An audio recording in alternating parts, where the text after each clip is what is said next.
welcome back. And now we are joined by a very special guest, our friend Shelley Hendrix, who is an autism advocate who has always been up to great things. And we're going to get an update today on some of her recent activities. Absolutely. Welcome back to the show, Shelley. Thank you so much for having me. It's good to see you guys again. We're so thrilled to have you here. And I understand we've got a lot to talk about. But first, let's talk. You've got a great story about autism and driving. Tell us what the scoop is. So, this is really exciting, and science is real, y'all. It's like a real thing. And sometimes it takes a long time, but it is amazing when you see something go from an idea all the way through the research and then actually manifest into something that creates a solution for any community, but especially for our community. So I sit on the Department of Defense has an autism research panel, and it's a really great program. And one of the things that I love about it so much is that they consider consumer input just as they weigh that just as heavily when they're making the decision of what they're going to fund as they do with scientists and researchers and people who know all the things about blood and guts and pathogens. And I'm a mom. I have a 22-year-old son with autism. I have 0 initials behind my name. I'm not a doctor or anything, but I get to sit on this committee and I get to say, this is something that's important for our community or not. And a couple of years ago, we had a proposal that was presented by Dr. Daniel Cox from the University of Virginia. And he had worked in the area of PTSD and traumatic brain injury and had developed a virtual reality driving mechanism that was helping rehabilitate people who had those injuries were able to ascertain if they would be able to get a driver's license again and polish up their skills to be able to go get a driver's license. And if you live in a city that's a big city that has a metro transportation that's solid and working and good, that's great, but there's a lot of problems in the flyover states, especially with not having significant metro transportation, and that can infringe on our guys' ability or our girls' ability to be able to have more independence. And so as much as Liam enjoys riding in the car with me, he super wants to drive, which terrifies me, full disclosure, but he always tells me what a responsible driver he would be. So when Dr. Cox's proposal came up, I really championed it to the committee, and I said, you know, this is something that could be really life-changing, and it could fit within our mission, which is to change the lives for people living with autism now. This is something we could change now. We could help them gain their independence in driving. So he got the pilot, and then he came back for more funding, and we voted on that, and I advocated for it again. And he developed a virtual reality system that was designed specifically for individuals with autism. And so I sit on a committee here in Baton Rouge with our community college, and they had a surplus of funds last spring, and they were like, we've bought all the iPads we can get, we've got all the stuff, we have this little extra surplus, does anybody have any ideas on how we could spend it? And so I raised my hand and I said, well, this is a kooky idea, but I know this guy's been working on this project. Why don't we call him and see if he's ready for a commercial application yet? So I called Dr. Cox, and he was like, let's do this.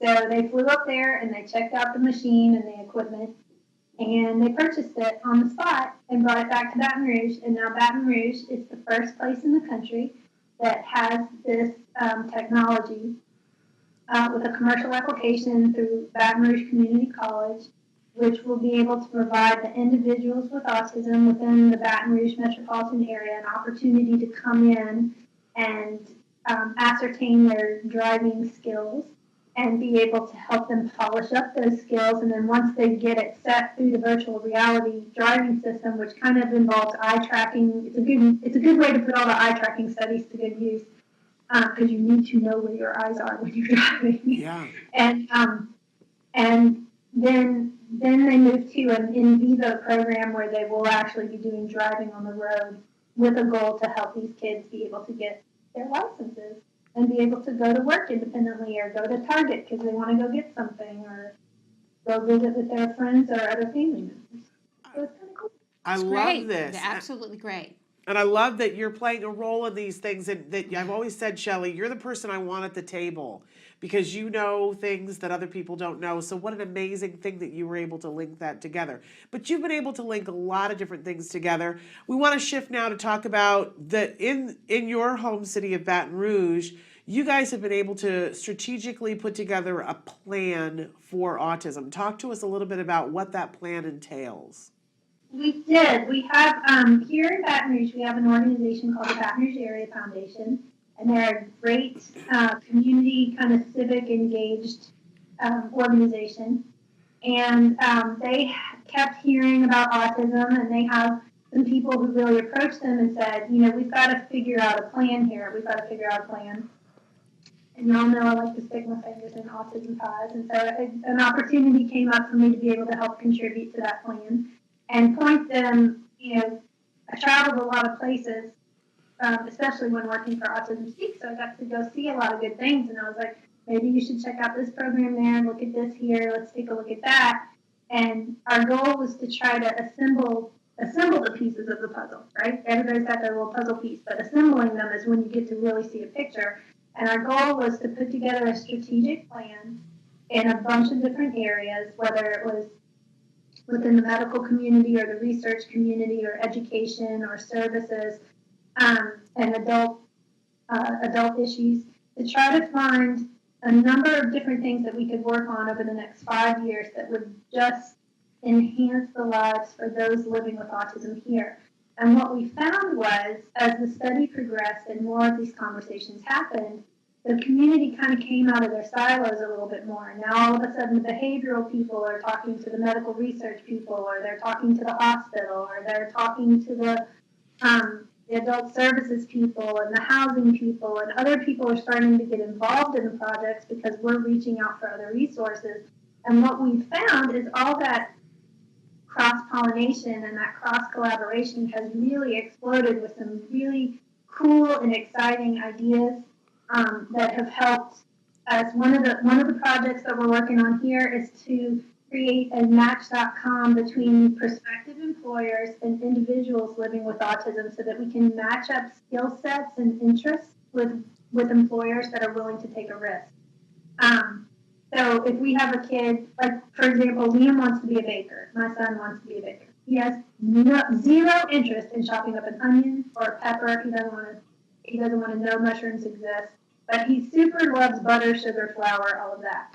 And so what we would do is work with the individual with autism as much as possible to come up with a self-determination and figure out what their skills are, what their interests are, and then strengthen those and then pair them up with an employer that's like, I'm willing to have this wonderful individual come and work with us here. And we've already been successful through that project.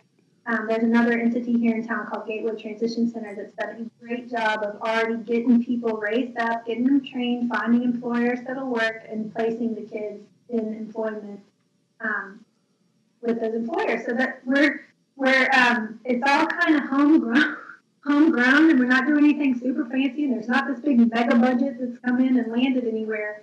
It's just good people getting together and all working together like a body. Not everybody's working like the right hand. Not like everybody wants to be this guy. They're all taking a different role in the body to accomplish the ultimate goal, which is to make it better for kids.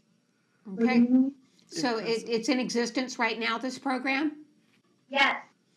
And they have they've assembled like a guidance committee, and they have a number of different working committees for those different groups. But it's fostered all kinds of really good conversations, including conversations with the hospital where they're like, we're having more adults with autism coming into the ER.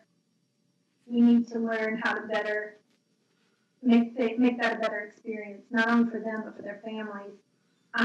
We kind of know how to handle it in pediatrics, but now that our population is really starting to age and move over into the adult realm, they're starting to see more and more adults with autism come in. And what does that look like, and how do we help make that better for everybody? So it's really been great because it's just fostered so many discussions about how can we really make this better for families so and the individuals with autism so that it's, their life experience.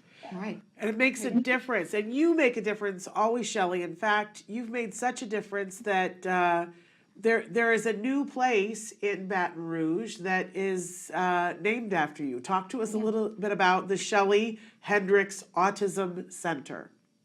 So that was kind of just a really amazing thing. There's a great company that's based in Pennsylvania. They operate in 8 different states. They work in the realm of behavioral health. Their name is NHS right now, but they're getting ready to have a name change in April, which totally fits their personality. I can't wait until they reveal that. But they work in behavioral health in all the different aspects. They have an IDD section. They have a section on behavioral health that just works with foster care children and individuals struggling with addiction or veterans that are reassimilating back into society or homelessness, all those kinds of things. And then they have an autism and education division. And I started partnering with them and working with them. And they've been wanting to bring their resources for their autism and education division to Louisiana for a while. They've already been in our state with the regular behavioral health component, but they really wanted to bring their autism resources here. And I was like, what? You want to open a center and we don't have to spend 10 years raising money? And so in under a year, they had identified a site, hired the directors, got it all retrofitted to suit our population's needs, and they opened the center.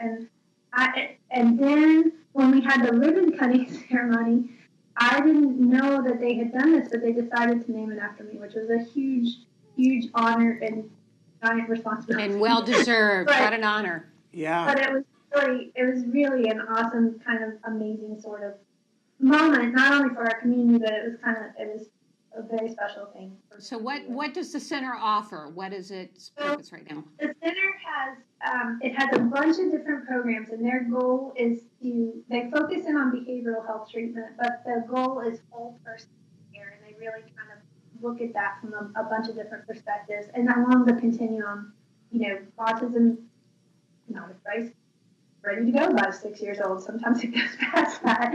So they work with individuals up to the age of 21. Within their division, they actually work with people all across the continuum. And up in Pennsylvania, they have adult living complexes and all kinds of good things that we're hoping to continue to bring to our state. But they do ABA treatment for individuals up to the age of 21, whether it's individual, group, or in-home services.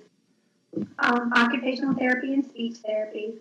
They have a unique educational program which requires placement, third-party placement through the school system. So that's brand new to Louisiana. We don't have that model. So if a school system is having difficulty, or an individual is having difficulty in the school system, doesn't feel as prepared to be able to handle it on their campus, they can place them at NHS for a short period of time with a least restrictive environment plan, and the goal is to always get them back to campus as quick as we can, so that we can put a behavioral health plan around them, figure out what's working, and then get them reassimilated. And so it's a different school mechanism than some of the schools that we see in Louisiana, where they want to keep the person there from 5 to 21. We only want to keep them there during the duration of whatever the issue is and get them back into the community and their natural supports as quickly as possible. Which I was like, yes, because, that's a good thing. And then they also have a transition program for kids age 16 to 21, and I'm excited about that, working with the older population and being able to, they have like 6 months of life skills training and then 6 months of job skills training. And at the end of the year, the goal is to help them, especially through our other collaborations with the other entities that we're working with, either go on to a higher education if they're a child that's interested in pursuing that, or they're not children anymore, an individual that wants to pursue that. So if they want to go to the autism program that's at Baton Rouge Community College, or if they want to go to classes at LSU or seek education elsewhere, or if they want to go to the Gateway Transition Program and continue working on life skills and job skills to get them job ready, or if they're ready to go ahead and move on into gainful, meaningful employment themselves. And just kind of launch them And then we have one more tiny transition program, and this one's really personal to me. And I worked with the company to help get this one developed. I'm so excited about it. And it's called the BME Center. And it's for the little kids that are between the ages of 2.5 and their 6th birthday when they're first getting diagnosed. And it is a daycare that's designed for children of all abilities. So it's not just individuals with autism or developmental delay. They can be gifted and talented. They can have Down syndrome or CP or whatever they have going on, or they can just be named Fred and they qualify by age. And they come to the center. If they do need therapeutic services, though, so mom would drop them off at 7:30 in the morning, pick them up at 5:30 at night, so mom's able to continue to go to work. And if they need ABA or speech or OT, then we can pull them out of class. But they still get that pre-kindergarten experience where they get an opportunity to socialize with other peers their age. And that's my favorite spot in the center, because I go in there and those little guys, when they first started, we weren't having good sharing time and not everybody was getting along. But now they're cooperatively playing with each other, and everybody lays down and they're quiet at nap time, so this is a big win. And some of them have mastered potty training just in the last couple of months, so it's really working, and it's exciting for me because when I was a young mother, and I was a young single mother, I couldn't find adequate child care for my child with autism, and he also needed therapy, which meant I had to leave work every day at 1:30 to get him picked up from school, and then sit in an office the rest of the afternoon while he had his therapy done, which made it, a big economic struggle for our family. So our goal was to try to, again, work on whole family care so that our moms can go and they can do their work and their kids are being taken care of and getting the therapies that they need, and then everybody goes home and has dinner, goes to bed, and gets up the next day to try. That's awesome. Yeah, absolutely awesome. What a wonderful legacy you continue to leave. Not because you're in no way done, but I know you have to go. So we want to thank you for everything that you're doing and for taking the time to update us. Thank you so much. And we might have something cool coming up in a couple of weeks. So as soon as that becomes like a reality, I'm going to reach back out to you guys. Please Okay, do. Shelley, We always please. have time for you, Shelley.